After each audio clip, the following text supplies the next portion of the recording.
2 seconds. Welcome to the Visionary Success Podcast. Today I have John. John is a high-performance mindset coach and international speaker with a passion for helping others reach higher levels of success and fulfillment. He is a Guinness World Record holder, national bodybuilding champion, and ex-special forces and celebrity trainer. John has fine-tuned the mindsets of Olympic athletes, professional sports teams, CEOs, military, and service personnel, as well as thousands of other people through his life-changing events and programs. Welcome to the Visionary Success Podcast, John. You are a man of many talents, and it's a pleasure to have you onto the show today. Thank you so much for having me. It's an honor to be able to come on as a guest. Awesome. So I'm excited to know everything about you. You do a lot. Like, where has the journey began for you? It's a blessing and a curse. Because as you'd know in business, you kind of need a niche.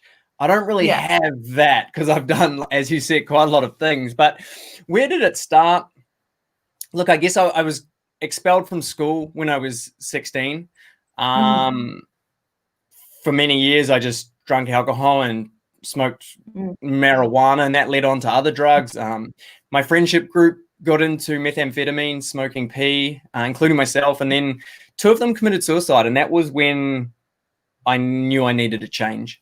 So I joined the army. I joined the army when I was 17, and really the military became this platform for success. I had structure. It was like, if you run this fast, you get a good score. So I was like, okay, I'll aim for that. And you know, on my medical training, on my navigation training, on my rifle shooting skills, there was targets to meet. And instead of me just bumbling around life, smoking drugs and hanging out and doing stupid shit, I actually had a framework that I could succeed in. So the military really helped me get my shit together. And I read one book, which was Rich Dad, Poor Dad. I'm sure you've read it. I think everybody listening's probably read it. Have you read it? I haven't read it, no, but I've heard of it. Okay. So I'll read it. That book really changed my life because I was spending all my money on shit. I wanted to buy a car. And in the military, I was in East Timor on a 7-month operation. And I was coming back to New Zealand at the time with a lump of money. And I wanted to buy a flash car, big wheels, stereo system. And I read that book and went, okay, that's the dumbest decision ever. Instead, I'm going to buy a house. So I put a deposit on a house, and I was still a shithead kid. So we were drinking, having parties in the military, lots of alcohol. And I hated the house. It would get trashed. I had to pay bills. I had to mow the lawns. I had to cook for myself. Whereas in the military camp, it was all done for me. And so I decided, I'm done. I don't want to own a property. And I sold it, and I made a ton of profit. And that's when something clicked inside me, like, you're not just this kid that was expelled. You actually just did something not many people do with their life. So I kept repeating that, and I did okay in the real estate space. But also I got hooked to reading books because that book had this huge impact on my life. I traveled around the world for a year straight with all the extra money, and I just had the greatest time. So I got addicted to reading and personal development, and really it's just led on from there. Yeah, wow. And so you're a Guinness World Record holder. I want to know what that is for. Okay. Where did that come from? Everybody asks that. So the Guinness World Record, in 2014, I moved to Australia, and I moved here for a woman. And over the space of 3 years, that relationship just crumbled. It was hit like really bad. I had money I owned some businesses in New Zealand. I sold them, and I had money. Over the space of 3 years, all of that money was gone. I had to sell my house just to be able to keep living, and I had to sell it undervalued, so I lost a lot of money. And I ended up in hospital. I lost 10 kilos. I was pale white. I couldn't even hold down water. And I started to grow warts like on my body, and I've still got some scars from them. I was really sick. And I did cameras up my bum, down here, x-rays, everything. And they couldn't figure out what was wrong with me. And so antibiotics, you name it, I had it. But they were like, we don't know what's wrong. Blood tests, stool samples. After ages, I had like a healer reach out to me and say, you're stressed. Where's the stress coming from? Let's attack the cause, not the symptom. So the cause was ultimately how I was being within this relationship. So I decided to end the relationship. And honestly, within the space of a month, I was back again. Color, my weight, I just felt alive again. My soul had literally been sucked out of me. And I had allowed it to happen and never will again. But that's what happened. And that's when I decided to do the Guinness World Record, because my mojo was gone. I used to be a, New Zealand national bodybuilding champion, quite a good athlete. And my mojo was gone. So for anyone listening, if you've ever been there and your mojo is gone, we need to start setting goals for ourselves that is going to bring us back to life. And so I said, the exercise I did was a muscle up, which is a gymnastics exercise on the rings. The hardest exercise ever. Wow, I love them. And it was 24 hours, as many as possible. So my military brain was like, I just want it to be as long and as hard as possible because that's what I love. And I loved muscle ups from doing CrossFit for many years. And so I combined the two and I saw this Guinness World Record and I went, that's me. So I trained for about a year. And then September 2017, went for it. Wow. And was this after, I probably skipped ahead a little bit here, but was this after you traveled the world and did all of the things and then came back to Australia? Yeah, so I traveled. I was still in the army. I took a year's leave from the military and I went and I traveled through North America, Europe, North Africa, came back. That's when I started. I left the military not long after that, started bodybuilding. Why did you leave the military?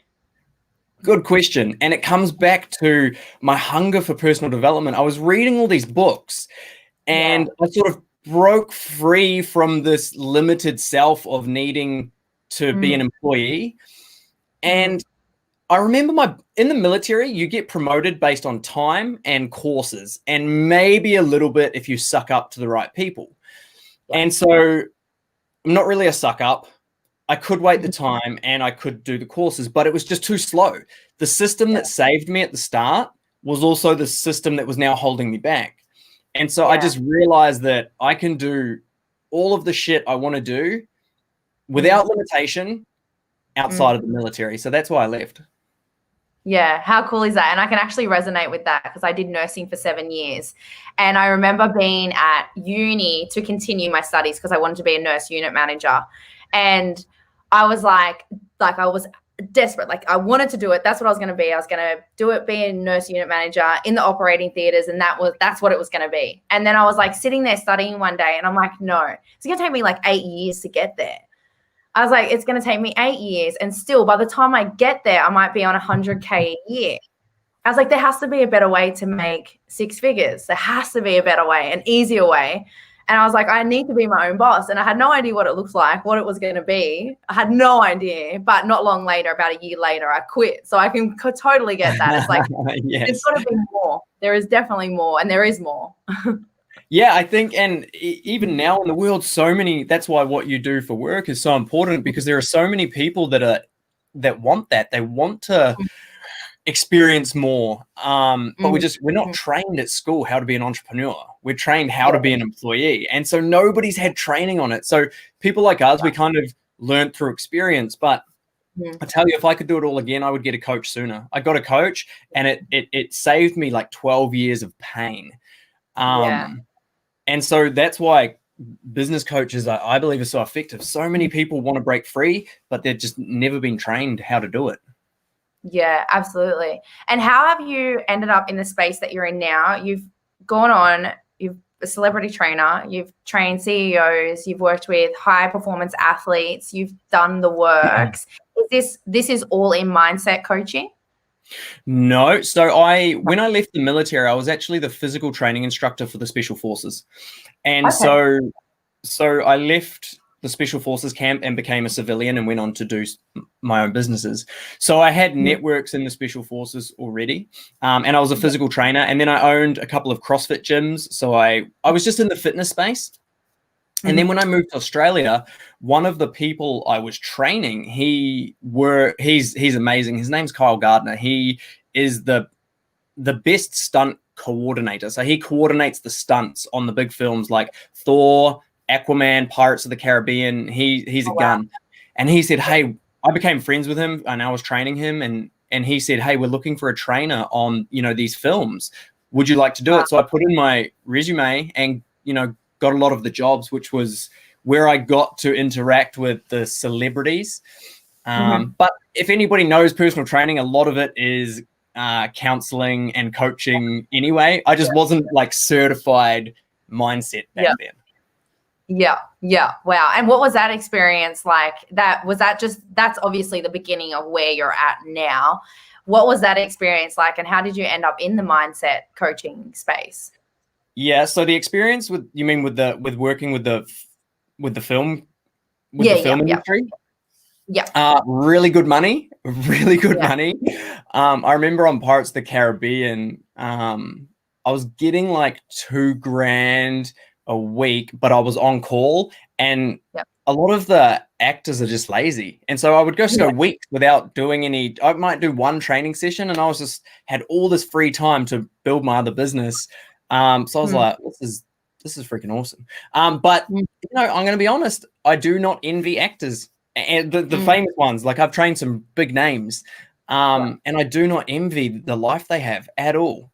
Yeah, I won't say who, but just they're traveling a lot. They've got families. They've got people looking after their families. They're doing long hours trying to learn scripts, jumping from one character to another character. They've got family problems going on. Like it's just not. And you know what? The glamour you see is so on the surface. It's behind all of that.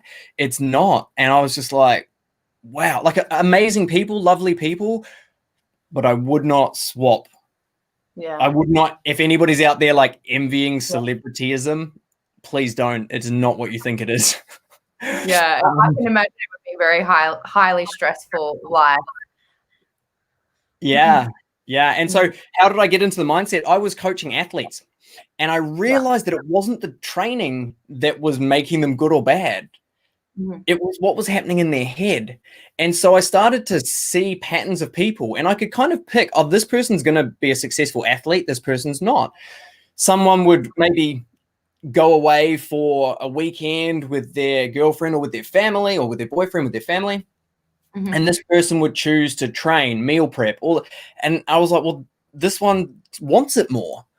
And so I started to learn about values, what values were and what beliefs were. And then I did my master hypnotherapy certification. And I'll tell you, oh my God, ladies and gentlemen, if you're watching or listening, the way I explain it is, imagine this. If you had never tasted how an orange tastes, how would you describe it? I have no idea. You just couldn't, right? Because you've never tried it. And so life is the same. For all of us, there is a better way of life. We just haven't tasted it yet. And once you taste it, you can never go back. And so I was doing my hypnotherapy certification so I could help athletes. On the last day, in fact, this is someone you can maybe even interview on your podcast as well, Luke Pierce, incredible guy. He was running the hypnotherapy certification, and we went through a visualization. And there was about 10 of us in the room, and he took us back in time to the time we were born. Now, everyone by this point was crying their eyes out, and it had barely started, but I wasn't. And I was like, oh, whatever, this isn't too bad. My childhood had been pretty good, like it wasn't terrible. But then what happened is we were walking into like a room, and there was a mirror there, and we had to see ourselves in the mirror. And the person in the mirror was, I think it was 2 years, but it might have been 5 years into the future. So I saw my future self. And the person in the mirror had to say to us what we needed to know in order to be that best self. Mhm. Woo. And my future me looked at me, didn't say a word, not a word, but the body language and the message I got was, you are nowhere near your fucking potential. You're not even close. And so this is ultimately my mind, not my brain, but my mind and my subconscious fucking telling me the truth, and it broke me. It was so emotional. It wasn't just telling me it and I was like, oh yeah, good point, John. It hit me and my whole body, I just broke down and I cried and I saw like sobbing so bad. I went and hugged Luke after the visualization, and it was just 2 hours of me bawling my eyes out, knowing that I wasn't living to my full potential. And I will never forget that day as long as I live. And that's what motivated me a lot to help others taste the orange. Because once you have that realization that, one, the way you're living is way under par, and two, you can be and do anything you want, you can't go back. So from there, for about 6 weeks, I was emotional. Anything small, I would just cry because I just wasn't living into my power. I felt weak and shit. And I, not to begin. Say again. Like, how do you even know where to begin? With figuring out, like, you're looking at yourself and you're like, okay, this isn't my greatest potential. Like, how the hell do you even know where to begin? You're like, holy shit, I thought I was living my greatest potential. You need to bite the orange. You need to experience things you've never experienced before. If you try and think your way there, you'll never get it. You'll run around in circles. Maybe it's this, maybe it's that. Should it be this? We are motivated by feelings. And the quality of life is equal to how we feel. And so everything, and a feeling is, we need to experience something new to feel something new. So, a lot of people travel for that experience new. I would do the best experiences I think you can do, I believe, is when you're experiencing different levels of mind. That's why I'm a mindset coach, because when someone can have a different mind, everything changes in their life. It's like putting on a different pair of glasses and seeing color for the first time. So, I mean, that was it. I did my cert in hypnotherapy, and then I went neuro-linguistic programming, timeline therapy, master of both, Psych K. I did a year of work with Dr. Joe Dispenza, meditating every day. I went all in. I sold my fitness business, fired that off, and just started this whole new career. And that was about 2.5 years ago. Is that it? Really? Everyone says that. It's happened really quickly. It's amazing how so much can happen in such a short period of time. So much can happen. I think people truly underestimate how much your life can literally change once you decide to make a change for your own life. Commitment. Yeah, it really can. And I used to get frustrated because I could see someone else's potential in them more than they could see. And you'd be the same, I'm sure, with the people you work with. And so I used to get frustrated. Now I realize that frustration doesn't work. I have to be a product of it, and then inspire people that way. Yeah. And how do you, I guess actually before I ask that question, what was a journey then starting to work with people? Like you said before, you don't really have a niche as well. Who do you work with now? What was that journey transitioning through? You became a whole new person. Yeah, I honestly, my whole life I've jumped in the deep end and learned how to swim, and I did it again. I lost my whole social media following from being an athlete and coach, gone. The reach on my posts just went to zip. I had to, everybody knows me as JT in the fitness space. And I sort of started calling myself John Templeton when I moved into the coaching space. So I just made all of these changes that solidified in me my identity. Like, who are you now? Are you a fitness coach? Are you a mindset coach? So I had to solidify that in myself first. And I always say to people, when your Instagram bio changes, that's when you know it's real. So I changed my Instagram bio, and I went so I went so all in. To every coach, like Tony Robbins is arguably the greatest, the leader of coaching. So I just went all in. I've watched all of his stuff like a million times, whilst other people are, whatever they do on weekends, going out and having food at cafes, I'm researching, I'm studying. So I went all in, and then I printed out flyers, and I walked around. I'm in the Gold Coast, so I walked around from Burleigh to Southport, handing out flyers to an event. And I ran an event at a community hall, Burleigh Community Hall. It was like $200 to hire. I had a speaker that was this big, a little mega boom. And love it. I ran a 3-hour event. People came, and I was like, what the hell? And I at that event, I worked with them, and then I had another event which was $1,000, and that was so scary to ask people for money. It was I think I lived in chronic anxiety and stress for about 1.5 years. It was not healthy what I did. Wow. But hey, it kind of worked, and here I am now.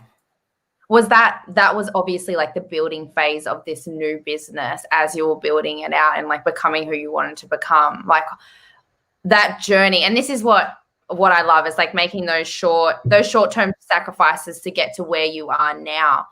Like, what was that like? You're working with mentors, you're learning, you're studying, you're trying to get people to know who you are as this new person. Like, what was that? I call it growing pains, because it is like, honestly, like growing pains. Like, what was that like? So painful. So painful.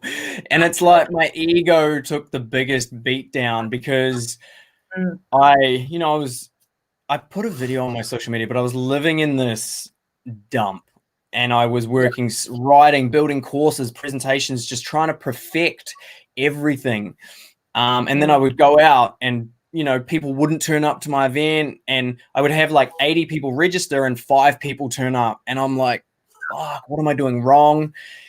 Yeah. It was, growing pains, I think, is a great word for it. And I say to people, like, if you're not prepared to sacrifice, I honestly believe that the bigger the sacrifices we can make for a vision, not just for the sake of putting ourselves in pain, but there is a stronger vision pulling you forward, then the more pain, and it comes in the form of uncertainty, just not knowing, am I doing it right? Am I doing it wrong? Why aren't people coming? Why is this person good and this person not so good? Or it's just continual suffering. And so, I mean, for anyone listening or watching, it's not easy. And that's why not many people do it. So that's why I say one of the biggest traits we can have, as cliche as it sounds, is just do not quit. Sacrifice. I say to people as well, I say, look at the consequences and accept them in advance. So I said to myself at the start, I'm going to do this until the day I die. If it costs me all my money, all my friends, everything, I'm going to do this. And I said that, and it has cost me a lot of that. And I said to myself, can I be happy? Can I live, not be happy? Can I live with myself if on that mission, if I have to sacrifice all of that? And I said, yes. And, even now when I'm struggling, because it's not perfect. Yeah. People always say you don't have enough fun. And that is potentially true. Yeah. But deep down, I've got this vision and this goal, and I feel fulfilled. So there are days there are weeks when I'm not happy, when I'm like, oh man, why am I doing this? All my friends are out having fun and I'm working. But it's deep fulfillment, though, that I'm doing what I dream about doing.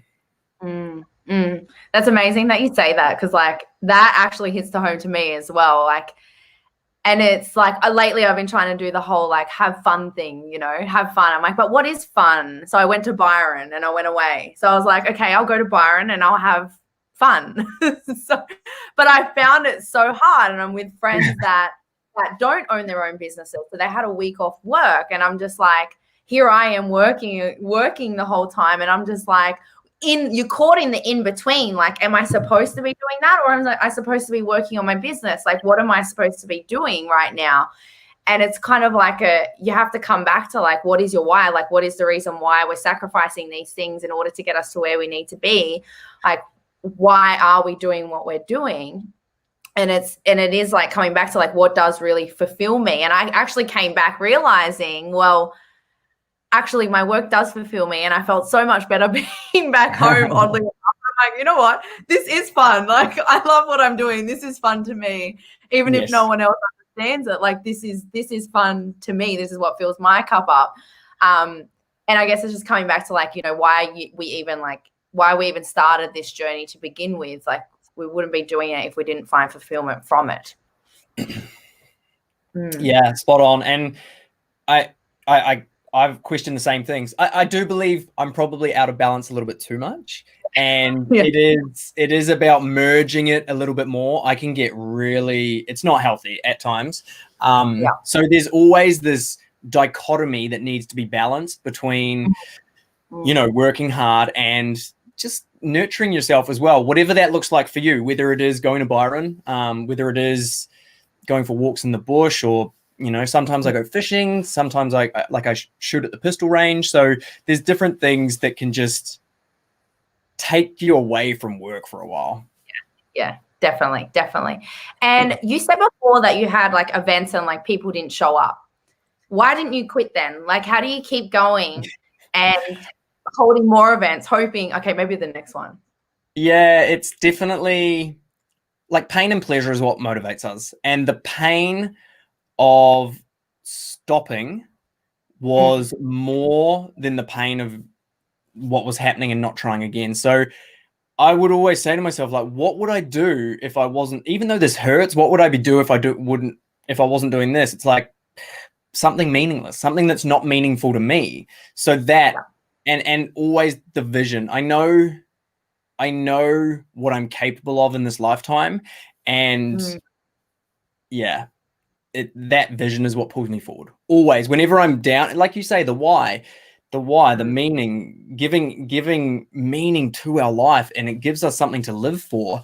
You know, Man's Search for Meaning by Viktor Frankl. It's a fantastic book. Have you read that one? No. I'm not gonna lie. I'm not a big reader. I'm not. All right. I'm just getting into reading, but I'm a visual learner, so that's why I invest into mentors, because I like being taught by mentors. That's my way of learning, as opposed to like, and I'll do courses and all that stuff, but reading is something that I'm trying to nail at the moment. That's all right. You got to stick to what works. Yeah. But in that book, he just says that, so he was in the concentration camps during World War II, and he said the people that survived, it wasn't about being big, it wasn't about being tough, any of that. The people that survived were the ones that had something to live for. They gave their life meaning. All of them had families, or a lot of them had families on the outside, but some of them were giving up hope. And the ones that survived were like, I'm going to live, not for me, I'm going to live for my family. I'm going to live for this. I'm going to keep going for this. And they attached such a powerful meaning to something, anything. That's what kept them going. The ones with life has no meaning, gone. Yeah, that's powerful.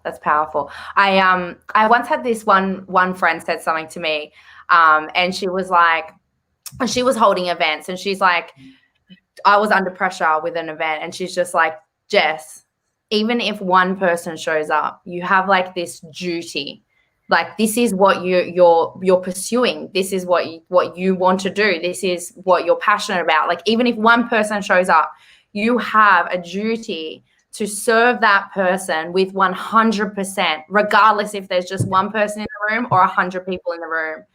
And like, that was like the biggest thing that like stuck forever. And I think, you know, we always have these big expectations to have so many people. Like, we want to be heard. We want people to know our name and whatnot. But like, even like with yourself, I'm sure like even 5 people is still just as amazing, because those 5 people came because they actually care about what you have to say. Yeah, I was going to say, that's fantastic advice. That's exactly my frame as well. And I remember one time I had an event. I'm in Gold Coast, and I had an event in Newcastle. I flew to Newcastle. There was flights. The venue was the next convention center. So pretty big venue, pretty big deal. Wow.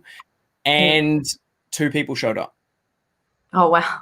2 people, and I'd spend about 10 grand, Facebook ads, everything, 2 people. Wow. And I was using like a marketing company, so I was paying them as well. And I obviously didn't use them for much longer, but I remember just going, your job here is just to give these people everything. So we did. We had a really great time.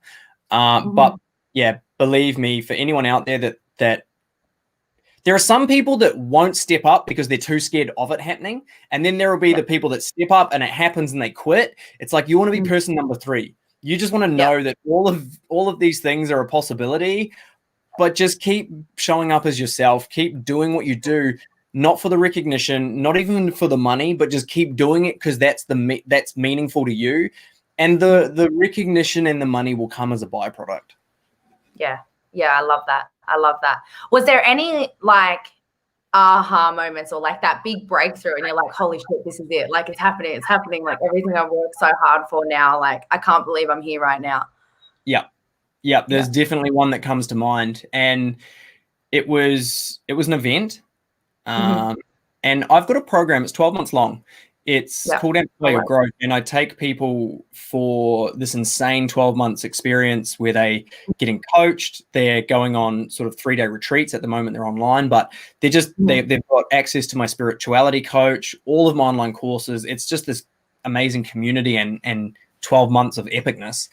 And the program cost $25,000, and so I obviously moved people into that program, and there was one weekend where there was over $200,000 of sales came in, and I was like, what just fucking happened?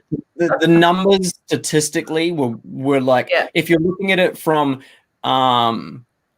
the ability to close and the sales side, which I don't really care about as much as a lot of people do, but the numbers were world class. But the reason they were world class, not because I tried to get them world class, but because I genuinely care about people. And so I remember I've never made that much money in a day before in my life. And I went to the beach the next day. So we did all the admin for the event, and I went to the beach, and I remember just walking down the beach by myself thinking like, this is what it feels like. This is what it feels like to do that. Another couple of times is even just working with people, when I've, worked with, there's a girl I still work with, Katrina Gorey. She's an Olympic athlete. She plays football, and she had 2 years of her career. It just gone downhill real bad. Yeah. And I came in, and honestly, one session, bang, flipped it around. She went out after one session and she got player of the day. This is in the women's Australia Women's Football League. So she got player of the day. Check this out, player of the day. She got put into, each week they choose the top 11 players out of the whole league. She got put into that team, and they track, they monitor, the GPS monitor, they have ankle bracelets on, and she got like, out of the whole, everybody in the whole Matildas, which is the Australian football team, they're all monitored. She got the most distance covered, and she got, I think, the highest average of high speed meters. So yeah, when she was going, her average speed was higher than I don't know if she was top on that, but she was near the top, and she's got really short legs, so she shouldn't have that average. So she was just like mind blown. And then she scored, she went to the Olympic qualifiers and she scored a goal. And that was always her vision, was like, I want to score a goal again at a really meaningful match. And she did. And she was on the news. And I remember just seeing her on the news. She scores and she's like, yeah. And I could just feel her energy. That was another moment where I was like, I just was just so in love with that moment. And I was like, fucking, this is what it's all about. Yeah, that's awesome. That's awesome. And what are you doing now? So you've had like an amazing journey since coming into this space. Now, what's the big 2020 look like for you? Oh, well, this is a good question, because there's a lot happening right now. So when COVID hit, I started to run my wealth trainings. So I've done pretty well not just through business, but through other assets as well. And so a lot of people came and were asking me about what they should do with their money, especially now that there was like, you could get your superannuation money from the government and people were losing their jobs. So I built a wealth program and I started running that. And as of pretty much from now forwards, I've got one more I'm going to be running shortly, but then I'm going back to what sets my soul on fire. I'm building a whole new program or couple of events that are about people just really unleashing that part of themselves, you know, tasting the orange, just that, because then people can crush it in any business. People can crush it as a mum or a dad. People can crush it as whatever they want, but they need that fuel inside. So from now on, it's harder. This is the no niche thing. It's harder to sell something that people don't know that they need. It's really fucking hard, but it just sets my soul on fire helping people and when they have the breakthroughs. So I'm just going back to that. I'm going to take a big pay cut. I'm totally fine with that. I'm going to be back closer to my highest values, and that's how you live a fulfilled life. Yeah, love that. And just before I guess we wrap up, like COVID-19, let's touch on that. How has it been for you working through such like a crazy time this year, and obviously having to support as well a lot of people that might have not been in the right mindset? Yeah. So as a coach, look, it's really allowed me to coach more, because as you said, people have been a bit very uncertain. And so people look to leaders in times of uncertainty. And so, you know, a number of people do look at me as a leader. So that's allowed me to lead, which is, you know, I love doing, and I know I can help people do.